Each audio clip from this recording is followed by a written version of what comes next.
This is Daily Gold, let us begin. Okay, so coming in towards everything for today, I decided to farm up the Iron Docks.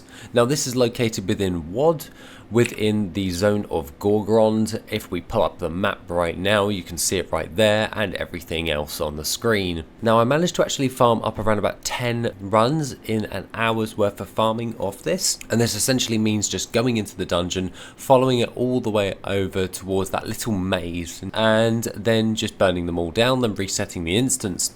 I like to use the Dreamwalk ability. I've seen a lot of you guys asking in the comment section what I'm actually using to go in and out of the instance. It's called Dreamwalk. Druids can use it, and it basically means I can teleport out towards like the Emerald Dream and then reset the instance. Then if I press it within a time frame of 1 minute, I can then go back to the outside of that instance, meaning that I can just farm those instances just a little bit faster than having to double track on myself. In regards to the Iron Docks, I know that this one has been very good over the last few years, and overall it did not disappoint. So if we go in towards Worth It right now, we go into My Farms, and if we go find the Iron Docks, on the region market average it comes to around about 152,000 gold.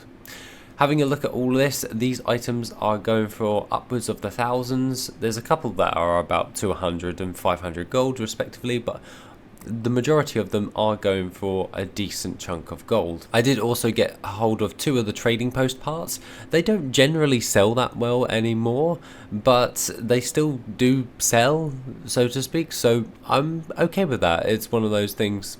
But overall it's mainly just the multitude of greens that you get that are all high valued and they have an alright sell rate. Overall, some of them are like 6,000 gold here. If we go over to a random one here, that is 3,451 and 8,148. If you can see that they're just changing in value depending on which ones they are, obviously. And when it comes towards everything on a general front, as we're benchmarking this off of region market average, this turns to be one of the better gold farms for transmog.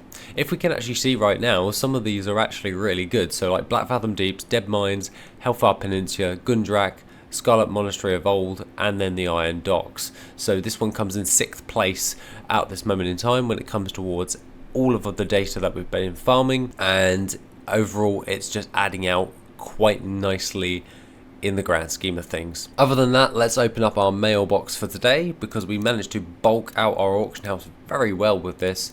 So if we open up our mailbox, we have 45 gold. Nice.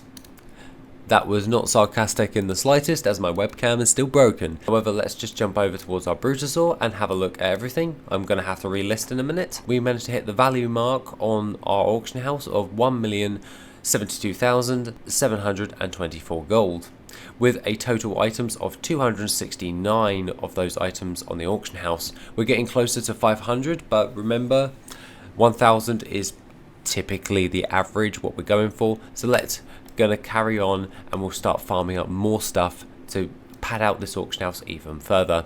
I'm really curious to see what later expansion stuff actually nets us. We still do have a lot of gold farms in order to do for every single instance. However, it's filling out quite nicely on this daily gold series, so I'm really happy with that overall. Other than that, if you want any other additional types of gold making resources or my TSM profile, then please feel free to go over towards the Patreon. You also have access to the Worth It betas while it's in testing and beta phases before it goes live for public. And other than that, take it easy, and I shall see you in the next video, which will be soon.